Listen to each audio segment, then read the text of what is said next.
John Legend transcends the boundaries of music and activism, embodying the values of excellence, creativity, and service that are central to LMU's mission. An EGOT-winning artist with a trophy tally that includes 12 Grammys, 3 Emmys, an Academy Award, a Golden Globe, and a Tony Award.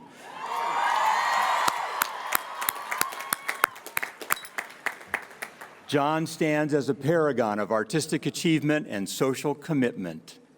Not only is John the first African-American man to join the exclusive EGOT Club, but he also holds a place among just 19 individuals worldwide who have earned this distinction.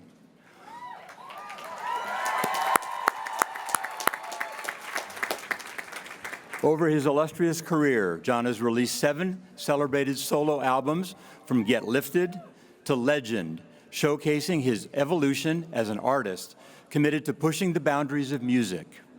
At 15, John entered a Black History Month essay contest sponsored by McDonald's, responding to the prompt, "How do you plan to make Black history?" His answer, "I'm going to become a successful artist and use that success to help my community."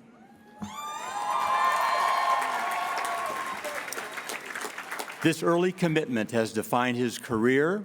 Since then, he has used his platform to listen, to amplify, and to advocate for diverse, underrepresented communities, tackling key issues from education reform to criminal justice reform across the United States. Through initiatives such as the Free America campaign and his efforts in civic engagement, John has dedicated himself to building just, equitable, and thriving communities, aligning seamlessly with our university's mission to promote a culture of service, ethics, and advocacy. As we welcome John Legend into our community today, let his example inspire us to harness our own passions and talents in service of a better world, reflecting our Catholic, Jesuit, and Marymount mission and values. For his remarkable achievements, Loyola Marymount University is proud to bestow on John Legend the degree of Doctor of Humane Letters, honoris causa.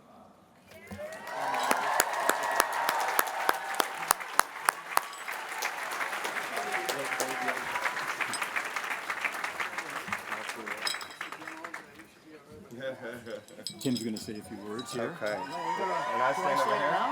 No, we get in, we're going to put the hood on. And then Okay.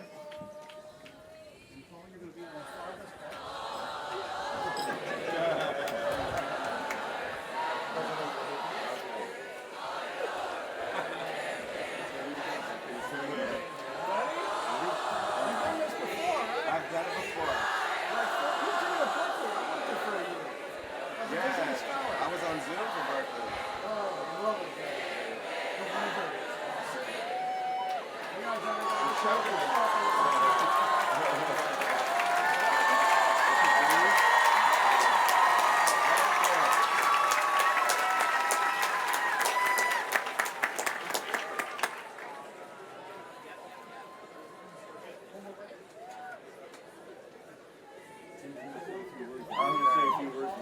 Okay.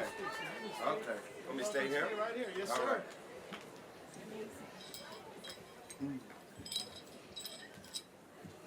Mr. Legend, by virtue of the authority vested in me by the laws of the state of California and by the trustees of Loyola Marymount University, I now confer on you the degree of Doctor of Humane Letters, honoris causa, with all the rights, privileges, and responsibilities pertaining to that degree. Congratulations, LMU Dr. John Legend.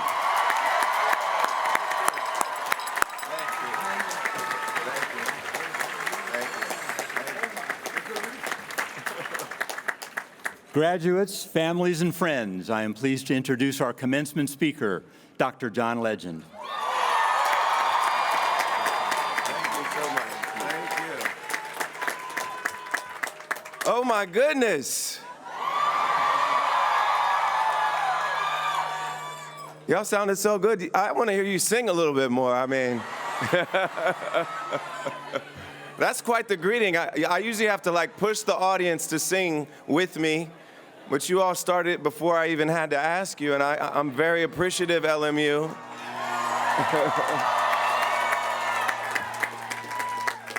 Thank you, President Snyder, Provost Poon, Executive Vice President Ray, and thank you for that wonderful introduction, Chairman Viviano.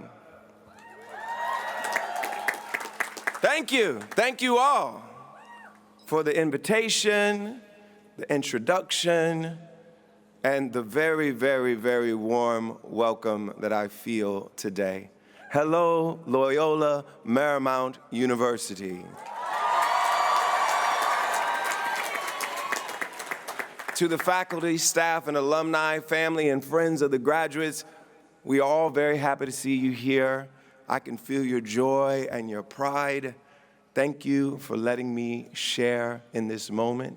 And of course, to the stars of the show, the brilliant, radiant LMU class of 2024, y'all did it.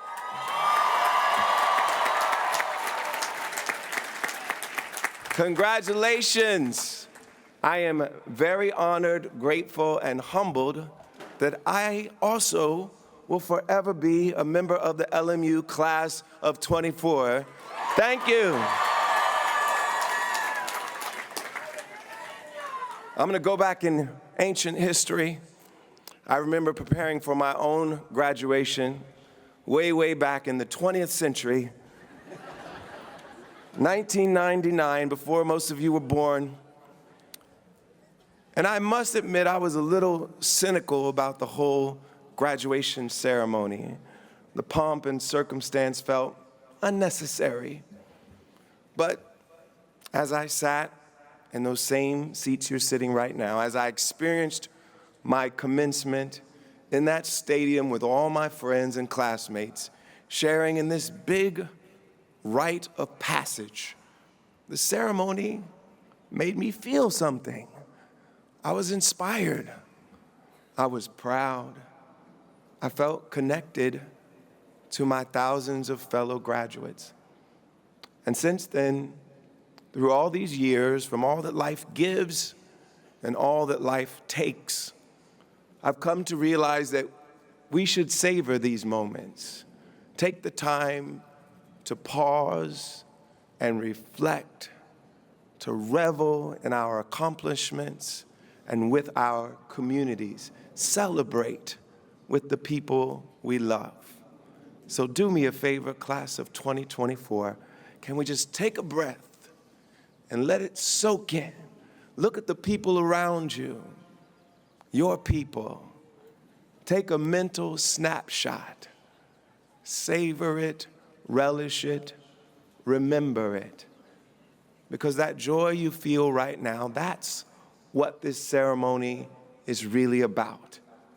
And man, do you all deserve this ceremony today. You have earned it.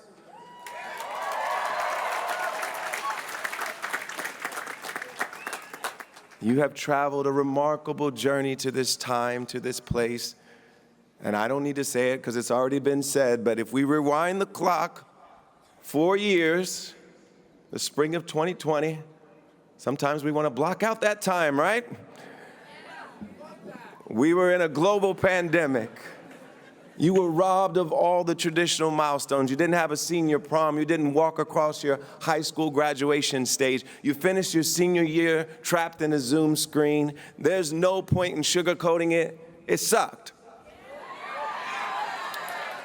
Then in the fall of 2020, you began your journey again on Zoom screens and masked and socially distanced. Somehow you juggled your first year seminars with study sessions as you figured out how to adult. You participated, hopefully, in one of the most consequential elections of our lifetime, in which democracy was on the ballot. And as you prepared for your second semester, we all watched an attempt to overturn that election, an insurrection at our nation's capital. That was all during your first year of college, long before you could partake in a well-deserved drink.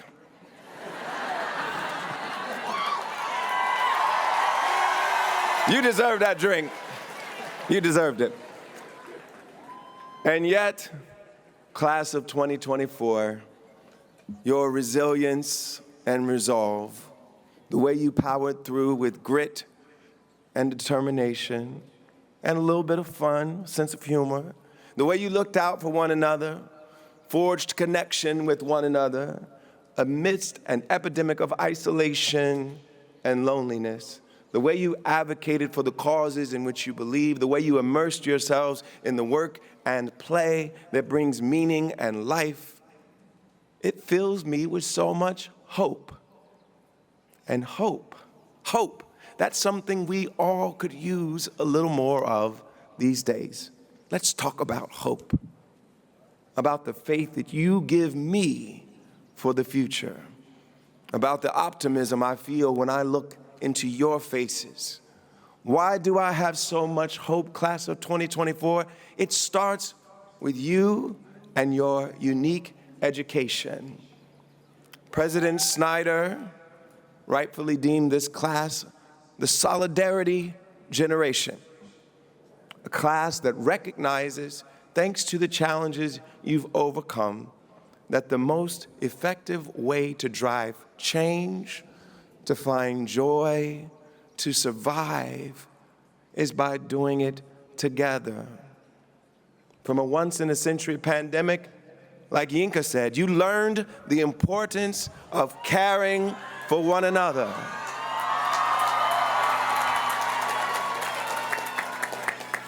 Of putting the needs of your community above your own self-interest. From converging national and global crises, you've learned to march together for accountability and action and justice, to get in good trouble, as the late John Lewis would say.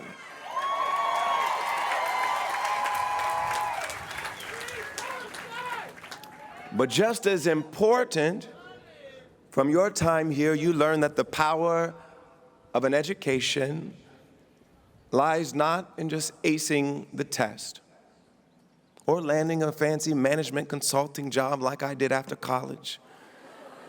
Yes, I was a consultant for a while, believe it or not. The power of education is that it empowers you to serve.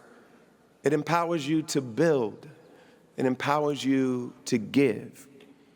And I see your commitment to service reflected in the host of organizations at the heart of campus life here, from the Pam Rector Center for Service and Action to the coaches and volunteers that put on special games every year. And I see it in the next chapters many of you will write. I see it in the scholars, doctors, lawyers, teachers, founders, artists, producers, and yes, musicians you are becoming. I see it in the causes this class has championed on this garden at Alumni Mall, across Los Angeles and far beyond. I see it in your advocacy for your fellow student athletes, in your work to address the climate crisis and to advance justice here in America and around the world. I see it in your academic work too, in the effort you've taken across disciplines to better understand our world. All of this education, this service, all of it is a remarkable gift. It will be part of you forever. I can say that with confidence because I know how my college experience shaped my beliefs, my relationships, my career, the music I write, the work that I do. I know it helped me understand my purpose. I know your experiences at LMU will help you understand your purpose and live your purpose. And we need purpose, especially in those moments of profound challenge. Of course, this is one of those moments. It's a heated time on our nation's college campuses. We've got roiling crises all around the world. Everything seems to be on fire. Places like Israel and Palestine, Ukraine, Iran, even here at home, where the threat of autocracy continues to gather.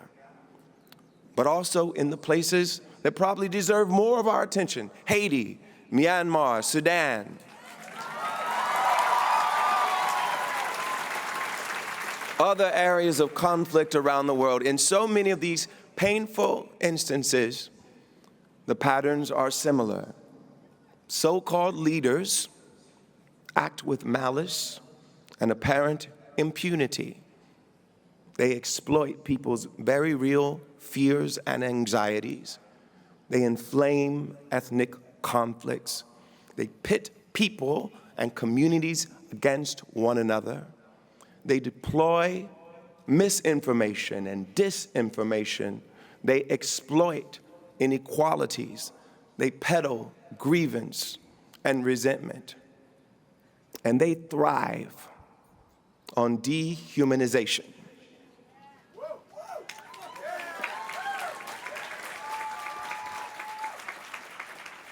When you dehumanize someone, when you call them vermin or animals, when you say an immigrant community will poison our blood, you create a permission structure that allows people to harm them, one by one, or family by family, or community by community. This sort of attitude is a dangerous thing. All of history's worst moral catastrophes, from slavery to genocide, are fueled by this sort of dehumanization. And the autocrat's playbook usually involves identifying someone as an other or enemy, dehumanizing them, and then saying, "I alone can fix it," or "I alone can impose law and order," or dispense with democracy, dispense with checks and balances and the rule of law. You need a strong man. You need to concentrate power with me and take it away from the people where it belongs.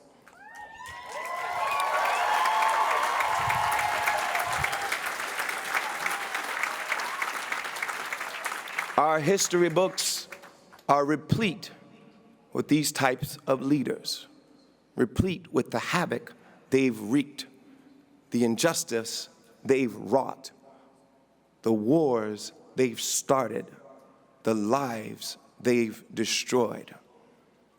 And those of us who believe in our shared humanity, in democracy, should be worried that these forces of dehumanization might have their way again in 2024. Our problems are not neat. The solutions are not easy, and I'm not going to suggest that they are. But I believe, and I'm certain your LMU professors do too, that a great education teaches you that your job is to think critically.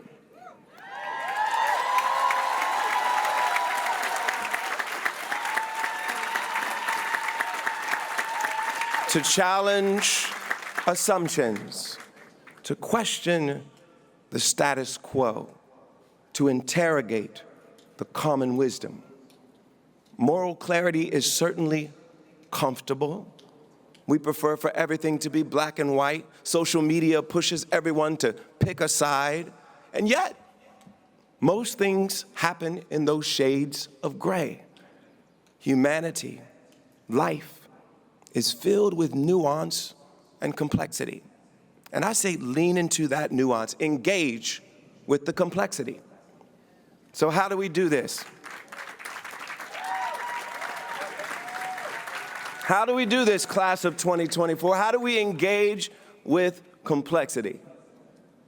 We do it by listening with more humility, listening with more curiosity, listening with more intentionality, listening with more empathy.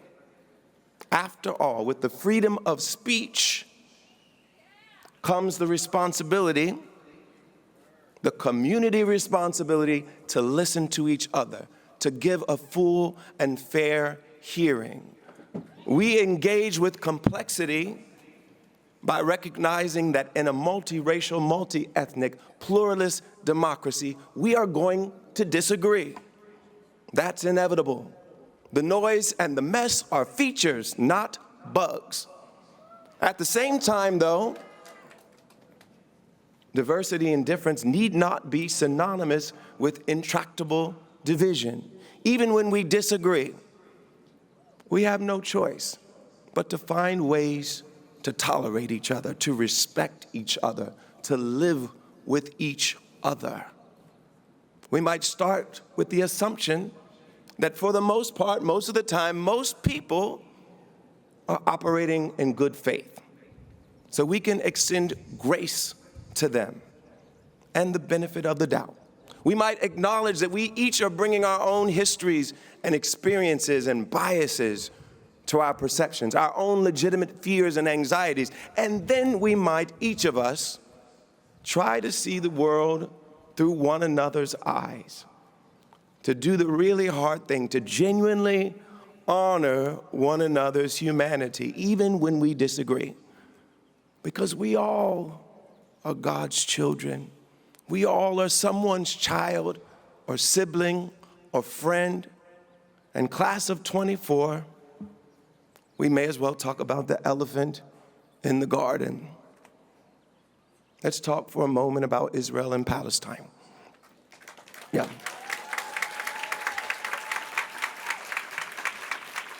No doubt there is staggering, stupefying complexity swirling all around and through this multi-dimensional, multi-generational crisis. The vexing, bedeviling questions have stymied world leaders and ordinary citizens for decades. But one thing is clear: there has been too much profound human suffering. Millions of innocents, Israeli and Palestinian, Jewish, Muslim, Christian, and secular, they yearn for a just and lasting peace. They yearn to live with dignity, all of them, like all human beings, with equal rights and equal opportunity. And yet, they remain trapped in what Dr. Martin Luther King Jr. called a descending spiral. As you've learned here, there are profound limits to what war can accomplish. War may win territory, but it does not win hearts and minds. War can subjugate, but it cannot unify. War can destroy, but it cannot build. And the ultimate weakness of violence, Dr. King said, is that it only begets more violence. Violence leads only to vengeance and reprisal, fire to more fire. We know this, all of human history affirms it, and Dr. King said repeatedly during another period of national upheaval and campus unrest that darkness cannot drive out darkness. Only light can do that. Hate cannot drive out hate.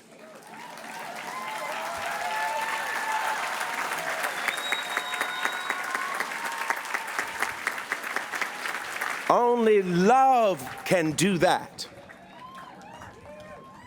The same is true of the here and now.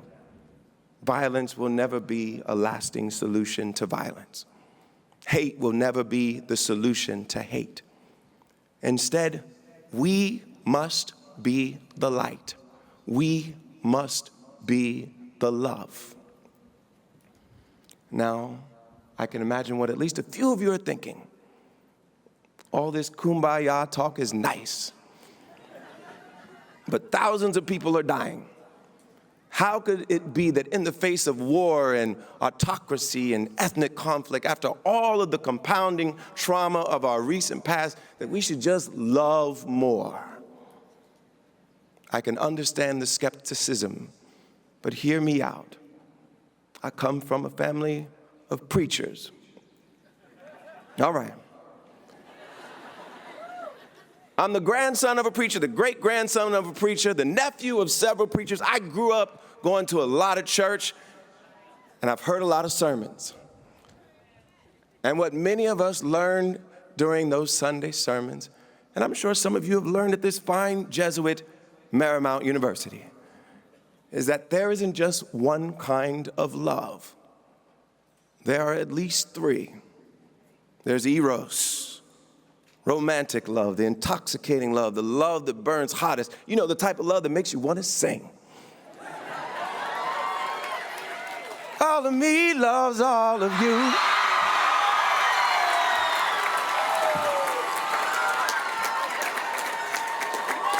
Hey, I made a career of that kind of love. Then there's philia, brotherly and sisterly love. That means love for our family and friends, love for our teammates, love for the places that shape us. It's the love that has you picking up a Mendocino Farm sandwich for your buddy, or throwing them in Foley Pond on their birthday. But I want to spend some time on the third kind of love, class of 2024. The type of love that Dr. King called the most powerful, transcendent kind of love. It's called agape. Yes. Agape is the universal love that's intrinsic to the human heart. The love that burns the longest. It's bigger than any of us because it resides in all of us. It's not the love of rom-coms or pop songs, nothing against pop songs. Agape is a righteous, rebellious kind of love. And through our histories, the most powerful tool at our disposal to build social change and social justice. You see, it's easy to love your friend or your lover. Agape emboldens us to love our enemies. It's easy to love the people who share our sense of what's right, the people with whom we agree. Agape emboldens us to love the people who, at least in our eyes, could not be more wrong. It's easy to love the people who are marching with us. Agape emboldens us to love the people who are marching against us, even the people who try to silence or suppress us. Agape is the love that dares us to believe deeply in our shared humanity and that we can find a way through together. Growing up, I spent a lot of time at the library reading about Dr. King and other civil rights icons, Frederick Douglass and Ida B. Wells and James Baldwin and Fannie Lou Hamer. I wasn't into comic books. These were my superheroes. And together, they summoned the power of agape during other periods of turbulence and transformation to challenge America to live up to its founding aspirations, to challenge all of us to make the American project our own, step by step, ballot by ballot, protest by protest, law by law. And why am I sharing this with you despite the vitriol all around us, despite the crackdowns, despite the insanity of our politics at this fraught, perilous moment? Because I believe with every fiber of my being that love, that agape love, is the true path toward the world that we want. Radical love, audacious love, defiant love. Love is how we turn that descending spiral of violence into a virtuous cycle. Love is how we reject anti-Semitism. We reject Islamophobia. We reject bigotry and homophobia. We repudiate the forces of autocracy and avarice. Love is how we learn from the fullness of our histories, from the pride and the pain of our past, to prevent ourselves from being trapped by history. Love is how we dismantle the pernicious systems of caste, of racial inequality that trick us into denying that your liberation is bound up with mine and mine with yours.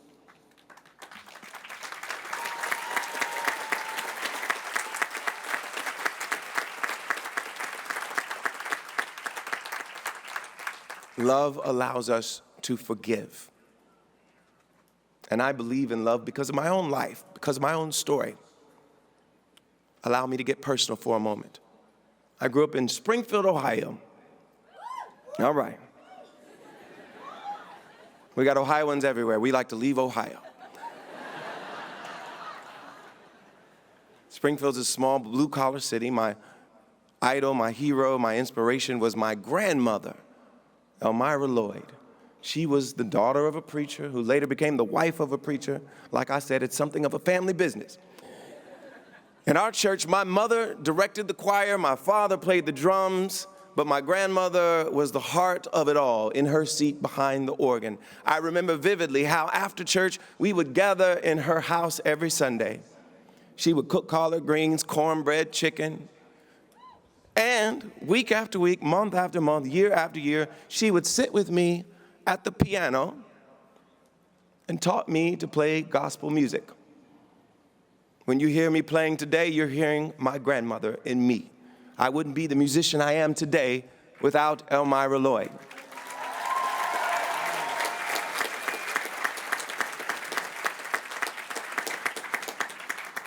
And then we lost her when I was just 10 years old. I was heartbroken, but nobody was more heartbroken, more lost than my mother. They were very close. They led the choir together. And after her mother died, my mother spiraled into depression and addiction. For a decade, she was out of our lives. I felt cheated and angry. During this time, we were raised by our single father. My 3 siblings and I took care of each other, picking up whatever chores were necessary to keep the house going. I would cook dinner from the time I was like 12 years old. Not a hamburger helper. I went to high school, applied to colleges, graduated from both high school and college, all without my mother in my life. And frankly, I didn't want anything to do with her at that time. I blamed her for failing us, for deserting us. And I thought I had proven that I could succeed without her. And then one day it hit me like a ton of bricks that my mom did what she did because she was in deep pain. She was alone. She didn't need punishment. She needed love. She needed people to see her humanity, her real human frailty, to help her and give her a second chance. So one day I looked into the eyes of the person who abandoned her family, my family, who for a decade left me deeply confused and deeply wounded, and I forgave. We had some difficult conversations with my siblings, some confrontations. We listened, she listened, and together, with love as our North Star, we healed. Today, my relationship with my mother is strong as ever. She just celebrated her 70th birthday with a big party back in Ohio a few weeks ago. She's a wonderful grandmother. She's living her best life. And it was this experience with my mother, and because of her encounters with the criminal justice system, because of some of my relatives' encounters with the criminal justice system, I was inspired to create my own organization called Free America.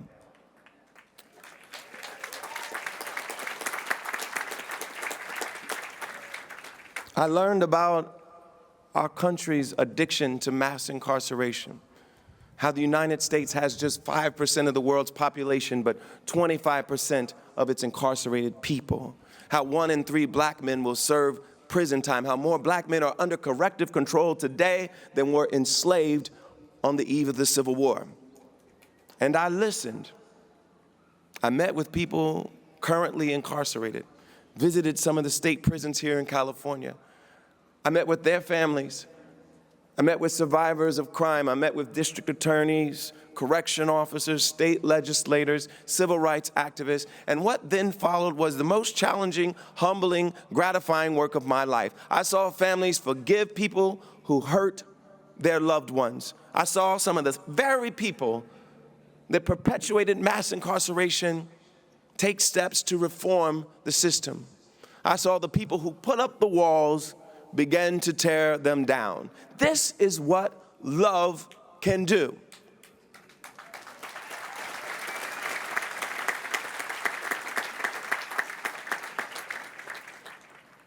Class of 2024, these are no ordinary times, no question about it.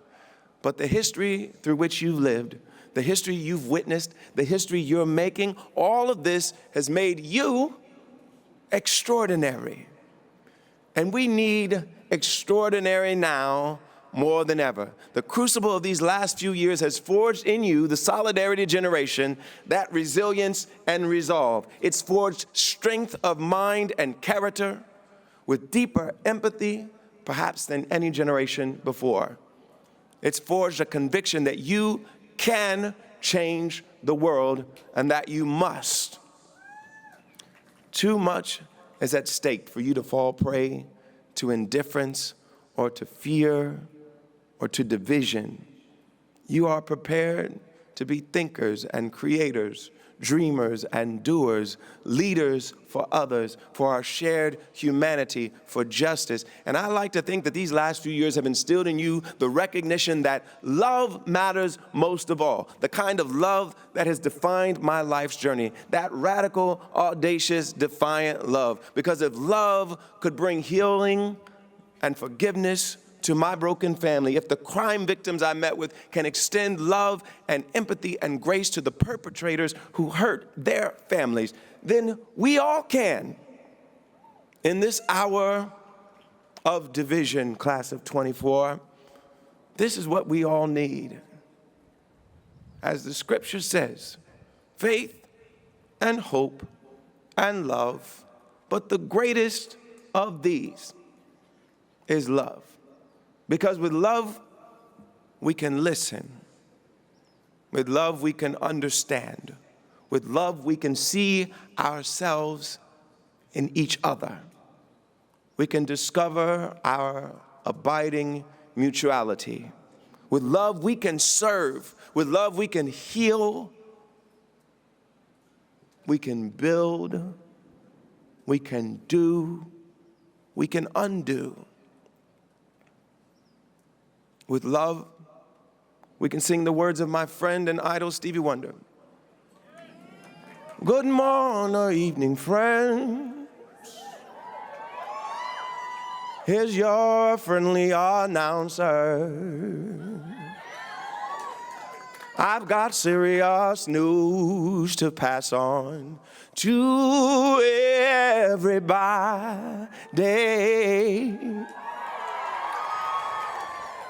You know that love's in need of love today. Oh, don't delay, send yours in right away. We need love, LMU.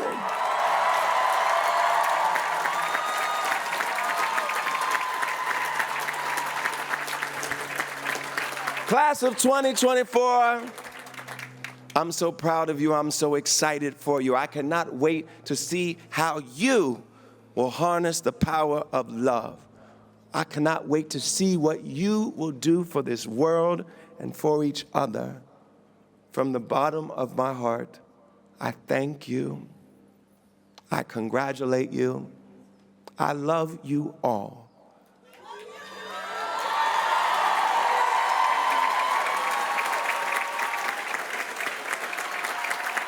And we are all counting on you. So let's go, Lions.